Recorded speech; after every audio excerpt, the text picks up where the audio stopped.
ಸಾವಿರಾರು ಕೋಟಿ ರೂಪಾಯಿಗಳ ಆಸ್ತಿಯ ಒಡೆಯ ಕಾನ್ಫಿಡೆಂಟ್ ಗ್ರೂಪ್ನ ಮುಖ್ಯಸ್ಥರು ಸಿಜೆ ರಾಯ್ ಆತ್ಮಹತ್ಯೆಯ ಪ್ರಕರಣ ಇದೀಗ ಸಾಕಷ್ಟು ಅನುಮಾನಗಳನ್ನ ಹುಟ್ಟಿಸ್ತಿರುವಂತದ್ದು.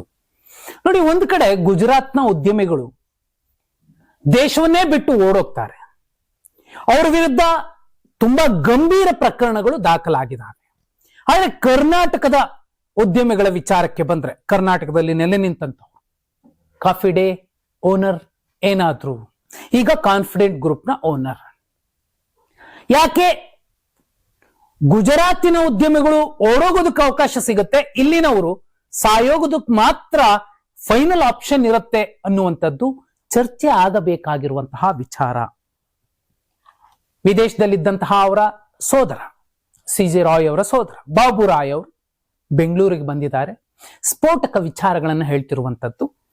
ಸಾಲದ ಸಮಸ್ಯೆ ಇರಲಿಲ್ಲ, ಲಾಸ್ ಅನ್ನುವಂಥದ್ದೇನು ಇರಲಿಲ್ಲ. ಡಿಸೆಂಬರ್ನಲ್ಲೇ ಐಟಿ ಅಧಿಕಾರಿಗಳು ಬಂದಿದ್ರು.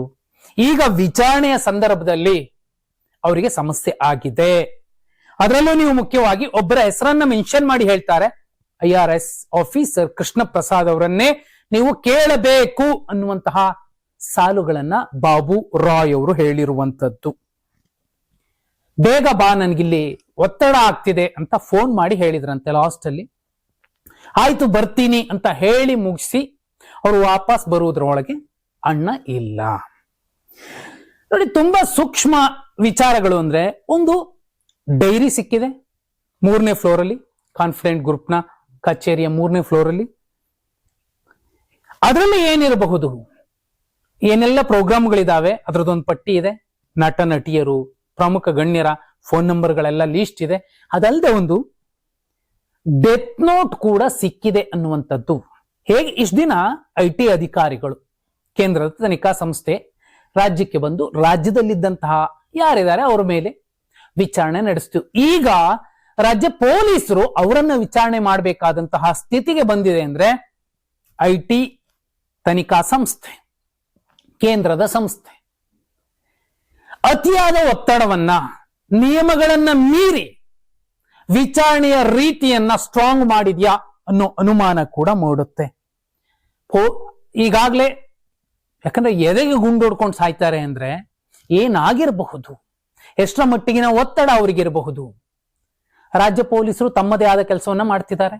ರಾಜ್ಯ ಸರ್ಕಾರ ಸಿಐಡಿ ತನಿಖೆಗೆ ಒಪ್ಪಿಸಿರೋ ಸಾಧ್ಯತೆಗಳಿದೆ. ಯಾಕಂದ್ರೆ ಇವರು ಬಳಸ್ತಿದ್ದಂತಹ ಫೋನ್ ಅನ್ನ ಈಗಾಗಲೇ ಸಿಐಡಿ ತನ್ನ ವಶಕ್ಕೆ ತಗೊಂಡು ತನ್ನ ಕೆಲಸವನ್ನ ತಾನು ಮಾಡ್ತಾ ಇದೆ. ಇನ್ನೂ ಮುಖ್ಯ ಅಂದ್ರೆ, ಸಾವಿಗೆ ಶರಣಾಗೋಕೆ ಮುಂಚೆ ಅಮ್ಮನೊಂದಿಗೆ ಮಾತಾಡಬೇಕು ಅಂತ ಹೇಳಿದ್ರಂತೆ.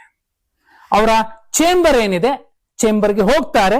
ಚೇಂಬರ್ಗೆ ಹೋದ್ಮೇಲೆ ಏನಾಯ್ತು ಅನ್ನುವಂಥದ್ದೇ ಈಗ ಕುತೂಹಲ. ಎಲ್ಲರೂ ಕೂಡ ಆ ಕೊನೆಯ 15 ನಿಮಿಷಗಳು ಏನೇನಾದವು ಅನ್ನೋದು ಗೊತ್ತಾಗ್ಬೇಕಿದೆ ಅಂತ ಬಯಸ್ತಿದ್ದಾರೆ.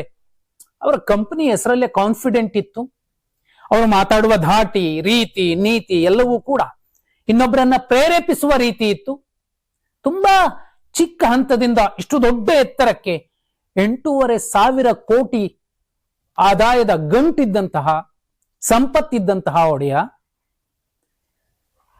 ಎಲ್ಲೋ ಒಂದು ಕಡೆ ಈ ಐಟಿ ತನಿಖಾಧಿಕಾರಿಗಳು ಸೀಸ್ ಮಾಡಿದ್ದಂತಹ ಕಡತಗಳನ್ನ ಓಪನ್ ಮಾಡೋಕೆ ಶುರು ಮಾಡಿದ ಮೇಲೇನೆ ಇಂಥದ್ದೊಂದು ಸಮಸ್ಯೆ ಎದುರಾಯ್ತು. ಇಲ್ಲಿ ಐಟಿ ಅಧಿಕಾರಿಗಳು ಕೂಡ ಒಂದಷ್ಟು ಎಡವಿದ್ದಾರೆ ಅನ್ನೋದಕ್ಕೆ ಸಾಕ್ಷಿ. ನೋಡಿ, ಅವ್ರ ಹತ್ರ ವೆಪನ್ ಇದೆ ಅಂದ್ರೆ ಅದನ್ನ ವಶಕ್ಕೆ ತಗೋಬೇಕಿತ್ತು. ಯಾಕೆ ತಗೊಂಡ್ಲಿಲ್ಲ, ಯಾಕೆ ಬಿಟ್ಬಿಟ್ರು?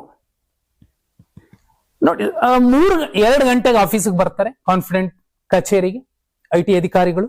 1 ಗಂಟೆ ತನಕ ವಿಚಾರಣೆ ನಡೆಸ್ತಾರೆ. 3 ಗಂಟೆ ಕರೆಕ್ಟ್ ಆಗಿ ಸಿಜೆ ರಾಯ್ ಅವರು ನಾನು ಅಮ್ಮನೊಂದಿಗೆ ಮಾತಾಡಬೇಕು ಅಂತ ಹೇಳ್ತಾರೆ ಅನ್ನುವಂಥದ್ದು ಈಗ ವೈರಲ್ ಆಗ್ತಿರುವಂತಹ ವಿಚಾರ. ಸತ್ಯಾಸತ್ಯತೆ ಕೂಡ ತನಿಖೆಯಿಂದ ಹೊರಗೆ ಬರಬೇಕಿದೆ. ಅವರ ಚೇಂಬರ್ಗೆ ಹೋಗ್ತಾರೆ, ಬ್ರೀಫ್ ಕೇಸ್ ತಗೊಂಡು ಫೋನಲ್ಲಿ 15 ನಿಮಿಷಗಳ ಅವಧಿಯಲ್ಲಿ ಮಾತಾಡಿದ್ದಾರೆ ಎನ್ನಲಾಗ್ತಿದೆ. ಅವ್ರ ತಾಯಿ ಜೊತೆಲಿ ಮಾತಾಡಿದ್ರ, ಅಮ್ಮ ನನ್ಗೆ ಹಿಂಗೆಲ್ಲ ಸಂಕಟ ಆಗ್ತಿದೆ, ಕಷ್ಟ ಆಗ್ತಿದೆ ಅನ್ನುವಂತಹ ನೋವನ್ನೇನಾದ್ರೂ ತೋಡ್ಕೊಂಡ್ರ, ಅಥವಾ ಸಂಬಂಧಪಟ್ಟ ಪ್ರಮುಖ ವ್ಯಕ್ತಿಗಳ ಜೊತೆಲಿ ಚರ್ಚೆ ಮಾಡಿದ್ರ? ಅದಾದ ಮೇಲೆ ಪಿಸ್ತೂಲ್ ತಗೊಂಡು ಎದೆಗೆ ಶೂಟ್ ಮಾಡ್ಕೊಂಡಿರುವಂತದ್ದು. ವಿಚಾರಣೆಯ ಸಂದರ್ಭ ಒಂದು SOP ಇರುತ್ತೆ, ಅದನ್ನ ಸರಿಯಾಗಿ ಪಾಲಿಸಿಲ್ವಾ, ನಿಯಮಗಳನ್ನ ಅನುಸರಿಸಿಲ್ವಾ IT ಅಧಿಕಾರಿಗಳು. ಅವರ ವಿಚಾರಣೆಯ ಸಂದರ್ಭದಲ್ಲೇ ಆ ವ್ಯಕ್ತಿ ಸೂಸೈಡ್ ಮಾಡ್ಕೊಂತಾನೆ ಅಂದ್ರೆ IT ಅಧಿಕಾರಿಗಳು ಕತ್ತೆ ಕಾಯ್ತಿದ್ರ ಅಂತಲೇನೆ ಜನ ಕೇಳ್ತಾರೆ. ಇನ್ನೂ ಇಂಪಾರ್ಟೆಂಟ್ ಅಂದ್ರೆ ಪ್ರಶ್ನಿಸುವಾಗ ಅಸಮರ್ಪಕ ಮೇಲ್ವಿಚಾರಣೆಯನ್ನ ಏನಾದ್ರೂ ನಡೆಸಿದ್ರ? CCTVಯನ್ನ ಈಗ ಪೊಲೀಸರು ಚೆಕ್ ಮಾಡ್ತಿದ್ದಾರೆ. ಅತಿಯಾದ ಒತ್ತಡ ಏನಾದ್ರೂ ಅವ್ರ ಮೇಲೆ ಹಾಕದ್ರ? 15 ನಿಮಿಷಗಳ ಅವಧಿಯಲ್ಲಿ ಏನೇನಾಯ್ತು? ಇದು ಇಂಪಾರ್ಟೆಂಟ್. CJ ರಾಯ್ ಅವರ ಆತ್ಮಹತ್ಯೆಯ ಪ್ರಕರಣದ ಅಸಲಿಯತ್ತು ಇರುವಂತದ್ದು ಆ 3 ಗಂಟೆಯಿಂದ 15 ನಿಮಿಷಗಳ ಅವಧಿಯಲ್ಲಿ ಏನೇನಾಯ್ತು ಅನ್ನೋದು ಗೊತ್ತಾಗಬೇಕಿದೆ. ನಾನು ಆರಂಭದಲ್ಲೂ ಹೇಳಿದೆ, ಸಾವಿರಾರು ಕೋಟಿ ಮೋಸ ಮಾಡಿರುವಂತಹ ಗುಜರಾತ್ನವರು ದೇಶ ಬಿಟ್ಟು ಹೋಗೋದಕ್ಕೆ ಅವಕಾಶಗಳು ಸಿಗುತ್ತೆ, ಅಲ್ಲಿ ಆರಾಮಾಗಿ ದಿಲ್ದಾರ ಕೂತ್ಕೊಂಡಿರ್ತಾರೆ, ಮತ್ತೆ ದೇಶದ ಸರ್ಕಾರಗಳನ್ನ ದೇಶವನ್ನ ಗೇಲಿ ಮಾಡ್ಕೊಂಡು ಓಡಾಡ್ತಾರೆ. ಆದ್ರೆ ಕರ್ನಾಟಕದ ಬೇರೆ ರಾಜ್ಯಗಳಲ್ಲಿನ ಈ ಉದ್ಯಮಿಗಳು ಸಣ್ಣ ಗುಜರಾತಿನ ನೀಚ ಮೋಸಗಾರರಿಗೆ, ದೇಶದ್ರೋಹಿ ಮೋಸಗಾರರಿಗೆ ಹೋಲಿಸಿದಾಗ ಇವ್ರದ್ದೇನು ಅಲ್ಲ. ಸಿದ್ಧಾರ್ಥ ಅವ್ರದ್ದೇನಿತ್ತು, ಈಗ CJ ರಾಯ್ ಅವ್ರದ್ದೇನಿದೆ, ಅವ್ರಿಗೆ ಸಿಗುವಂತಹ ಆಪ್ಷನ್ ಬಚಾವಾಗ್ಲಿಕ್ಕೆ, ಬೇರೆ ದೇಶದಲ್ಲಿ ಹೋಗಿ ಆರಾಮಾಗಿ ಓಡಾಡ್ಕೊಂಡಿರ್ಲಿಕ್ಕೆ ಸಿಗುವಂತಹ ಆಪ್ಷನ್ ಈ ಇಬ್ಬರಿಗೆ ಕನ್ನಡಿಗರಿಗೆ ಯಾಕೆ ಸಿಗ್ಲಿಲ್ಲ? ಉದ್ಯಮಿಗಳಿಗೆ. ಇವರು ಕನ್ನಡಿಗರ ಮೂಲತಃ ಕೇರಳದವ್ರು ಇರ್ಬೋದು, ಆದ್ರೆ ಅವ್ರು ಎಷ್ಟು ಚೆನ್ನಾಗಿ ಕನ್ನಡ ಮಾತಾಡ್ತಾರೆ ಅಂದ್ರೆ ನಾನು ಕನ್ನಡಿಗ ಅಂತಲೇ ಹೇಳ್ಕೊಂಡು ಓಡಾಡ್ತಿದ್ದಂಥವ್ರು. ನೂರಾರು ಜನಕ್ಕೆ, ಲಕ್ಷಾಂತರ ಜನಕ್ಕೆ ಒಂದು ಸ್ಫೂರ್ತಿಯಾಗಿದ್ದಂತಹ ವ್ಯಕ್ತಿ ಸಿದ್ಧಾರ್ಥ ಅವ್ರು ಇರಬಹುದು, ಇವ್ರು ಇರಬಹುದು. ಇಬ್ರು ಕೂಡ ಈ ತರದ ಸಾವಿಗೆ ಶರಣಾಗ್ತಾರೆ ಅಂದ್ರೆ ಕೇಂದ್ರ ತನಿಖಾ ಸಂಸ್ಥೆಗಳು ತೀರಾ ಈ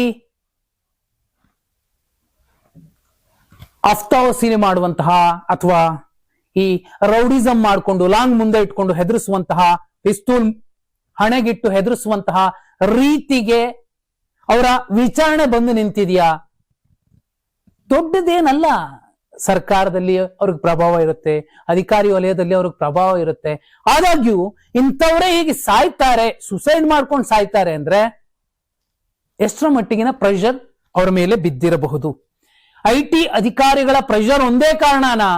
ಅದು ಕೂಡ ತನಿಖೆ ಆಗ್ಬೇಕು. ಆದ್ರೆ ಮೇಲ್ನೋಟಕ್ಕೆ ಕಾಣಿಸ್ತಿರುವಂತದ್ದು ಅದೇ. ಸಿದ್ಧಾರ್ಥ ಅವರ ಆತ್ಮಹತ್ಯೆ ಪ್ರಕರಣದ ಈಗಿನ ಸ್ಟೇಟಸ್ ಕ್ಯೂ ನೋಡಿದ್ರೆ ಏನ್ ಗೊತ್ತಾಗುತ್ತೆ? ಇದೇ ಕಾಣಿಸುತ್ತೆ, ಬೇರೆ ಇನ್ನೇನು ಕಾಣಿಸ್ತಿಲ್ಲ. ಈಗಲೂ ಕೂಡ ಇದೇ ಕಾಣಿಸ್ತಿದೆ. ಆದ್ರೆ ವಿಚಾರಣೆಯ ಸಂದರ್ಭದಲ್ಲೇ ಅವರು ಸುಸೈಡ್ ಮಾಡ್ಕೋತಾರೆ ಅಂದ್ರೆ ಬಂದಿದ್ದಂತಹ ಅಧಿಕಾರಿಗಳು ಗೆಣಸ್ ಬೇಯಿಸ್ತಿದ್ರ ಅಂತಲೂ ಕೇಳ್ಬೇಕಾಗತ್ತೆ. ನಾಚಿಕೆಗೇಡಿನ ಸಂಗತಿ. ತನಿಖಾ ಸಂಸ್ಥೆಗಳು ಇನ್ನು ಮುಂದೆ ಅಷ್ಟೇ